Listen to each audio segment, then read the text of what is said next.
You cannot access a higher state of consciousness from a body that constantly is running and is in fight or flight. The nervous system is the gatekeeper of who you are and who you are becoming. Every spiritual teacher will tell you to meditate, to visualize, to affirm, but no one will tell you that none of that will work if your nervous system is stuck in survival mode. And I believe this is for a numerous amounts of reasons, and I truly do think that the spiritual world, the health world, the educational world of everything in life is more studied on the male basis. Now, I'm not saying that men can't have dysregulated nervous systems. I'm not saying that we only look at men when we talk about spiritual practices or education or health, but majority of it does lie in research and scientific data and proving and backing from the male body, not the female body. And so I'm here to tell you that your nervous system is so important when it comes to spirituality. Spirituality for years and even in our time has really lost its significant meaning. It is not these crazy abstract concepts. It is not just ayahuasca. It is not just shrooms. It is not just these magical tools that we do have to our access. That is not the only meaning of spirituality. I think when a lot of people hear spiritual, they think this over the top woo woo concept that these people are walking barefoot everywhere and are constantly humming or listening to vibrations and subliminals or having no real touch of reality. But yes, that can be true to some extent because all of those things are just identifications that people have put us in. But also, it comes down to just the boring and the mundane. Spirituality and religion, they go hand in hand because they are a mundane practice. They are practices that do not look glamorous every single day. Your nervous system regulation is not a glamorous process. It is consistency. It is constant reassurance to your body through mundane activities. There is no special magic pill for this. There is no special magic formula. It is what I'm going to teach you today, and that is the boring and the mundane. There's a theory out there called the Polyvagal theory. And research shows that this theory is working off of a basis of three things in the nervous system. The states of the nervous system are safe and social, fight or flight, and shut down and or freeze. Every mystical state, every intuitive awareness, every conscious being, they come from one of those states. And that is the first one, safe and social. You can literally not access from the other two. And that is what this theory states. For me, I had an advantage when it came to my nervous system regulation. My advantage was not that it was easier for me to regulate, and it is still not easy. My nervous system is often dysregulated due to my imperfections as a human being. But my advantage was working with women and understanding that we don't have enough prioritization in our body's understanding, whether that's through, again, education, spirituality, religion, whatever it may be. We don't get that. And that, in a way, can look like a disadvantage. That can look like the half cup. That can look like the cup is half full. But I try to change my perspective, reframe my thought processes, and view this as an advantage. View this as more of a leverage to understand not only myself, but other women. How can we reach a higher consciousness? There are a lot of people out there. There are people in power. There are people in high up positions that know women have this power when we are calm, when we are regulated. And there is a reason. There's a lot of things out there that are keeping us from our regulation. That is a whole different video, and I will not dive into that topic. But from this state of being, from this consciousness that I understood and this self-awareness, I decided to reframe my thoughts and become a little bit more obsessed with it in a healthy manner about how I can obtain this consciousness. And a lot of it started in my nervous system. A lot of it started in the boring. When my spiritual awakening happened, just like many others, it was liberating, it was freeing, it was beautiful. But that doesn't last forever because in order to maintain something, you need to have discipline, you need to have consistency. I've been a women's wellness coach. If you don't know by now on my channel, I've been a women's wellness coach. So a lot of my examples refer back to fitness or training. And in my personal belief, again, this is my personal belief, this is my channel.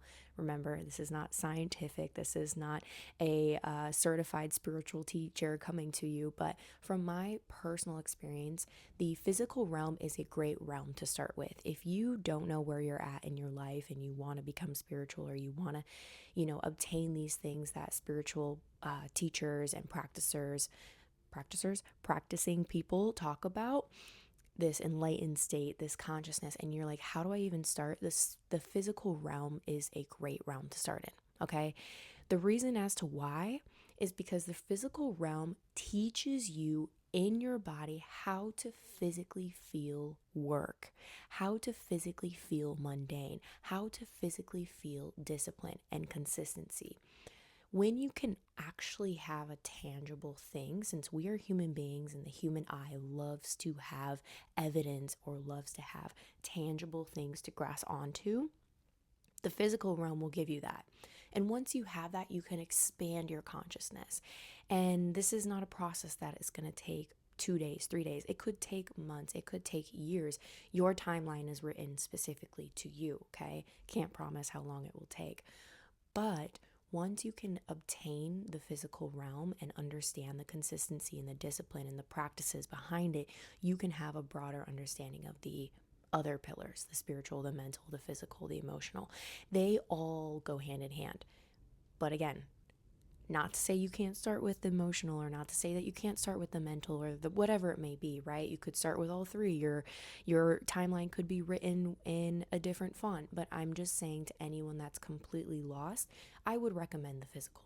Now, going back to my nervous system regulation and understanding a little bit more about it, I related it a lot to the physical realm. When I was coaching and when I was also training, and still do train to this day, I understood that I cannot change my body. I cannot become healthier if I do not have consistency, if I do not have discipline, if I do not take advantage of the mundane and boring. Not every day do I want to wake up and go for a walk or go to the gym or eat some of these bland foods that I eat. Whole foods are great, but sometimes they're just Whole Foods. They're not a McDonald's burger. They're not Chick-fil-A, okay? But I know that it serves not only my consciousness to the best possible vibration, but it also serves my physical body, which again is the vessel that I'm in. With that understanding, I started to integrate it into my spiritual being. And I realized that spirituality is not this glamorous practice that we may have been fed, or we have may been told by our parents or by our educators, that it's for people who aren't all there, or people who do these crazy retreats with natural herbs and ayahuasca and all these things, right? It's not just that. Again, those are tools, they can help. That's a whole different video. But going back, it is the mundane. It is showing up every single day. So what can that look like? What can that be for you in order to not only regulate your nervous system, but again, expand to a higher vibration? Well, again, going back to the physical realm, that looks like showing up every single day, getting in the gym, moving your body. If you wanted to become a bodybuilder and you wanted to build a bunch of muscle, you would have to go in the gym every single day. In anatomy, in science, building muscle in your body is getting in the gym every day, yes, but it is moving and pushing your body to the point where you are creating small muscle tears. Muscle is built through small muscle tears, okay? So in order to do that, you have to prioritize that movement, those movements, that muscle tearing every single day. Of course, with rest in between, etc., X, Y, and Z. That's not what the video is about. So you need to apply that in your spiritual practices. You don't need to be meditating for 6 hours every day, eating one meal, fasting, reading 7 pages from different religious books, doing cleanses. These are all things that, yes, they're tools, they help, they're amazing, they can be part of your journey, and you can trinkle them in one by one, but you just have to start with the boring, with the mundane. Pick a practice that serves you the most. For me, that was meditation. Back in like 2023, I believe, I spent 75 days meditating every single day. I have not been as consistent lately, and I wish I was, and I know that my discipline is lacking, right? In order to ask something from the universe, you need to have the discipline to back it up. And so I knew that I really, in this time of my life, needed to raise my vibration. I needed to understand a level of consciousness that I had not been able to obtain yet. And so not only did I need to release old identities and do shadow work and all of these other things that are great practices, and they could be that anchor practice for you, right?